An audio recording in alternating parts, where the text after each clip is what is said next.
అబ్బా ఎడిపోతున్నావు అబ్బా లగేజ్ తీసుకుని. ఏం చేయాలబ్బా, భద్రాచలంలో పార్ట్ టైం జాబ్ చేద్దామంటే ఏ జాబ్ లేదు, ఏం చేయాలి అర్థం కావట్లే. అందుకని హైదరాబాద్ పోయి ర్యాపిడ్ అన్న చేసుకుంటే పార్ట్ టైం జాబ్ డబ్బులన్నా వస్తాయి. హైదరాబాద్ దాకా ఎందుకు అబ్బా, మన చుట్టుపక్కల ఏరియాలో మన భద్రాచలంలో వచ్చింది కదా ర్యాపిడో. అవునా? ఎప్పుడు వచ్చింది? చూడలేదా? చూడలేదు ఇంకా. లేటెస్ట్ గా వచ్చింది, ఇంతవరకు ఎవరికి తెలియదు ఇది. అవునా?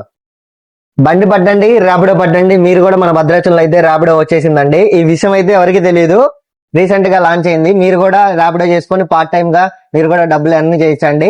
బండి బట్టి మీరు కూడా ర్యాపిడో చేసేసేయండి. మా కోడ్ అయితే వాడినట్టయితే మీకైతే బోనస్ పాయింట్స్ వస్తాయండి.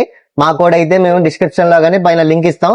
ఆ లింక్ ద్వారా మీరు జాయిన్ అయిపోయి ఇప్పుడే యాప్ డౌన్లోడ్ చేసుకొని, ఆటో అయినా బండి అయినా ఏదైనా సరే మీరైతే ఇప్పుడే డౌన్లోడ్ చేసుకొని రైడ్ కొట్టేయండి. మీరు కూడా అందరూ వాడండి, తెలియని వాళ్ళకి మీ ఫ్రెండ్స్ కూడా షేర్ చేయండి. పార్ట్ టైం గా అయితే మనీ ఎర్న్ చేసుకోవచ్చు. ఇల్లు అయితే కొత్తగా రావడం వల్ల మన భద్రాచలంలో అయితే బోనస్ పాయింట్స్, మంచి క్యాష్ బ్యాక్ అయితే ఇస్తున్నారండి. రైడ్ మాత్రం చేసేయండి.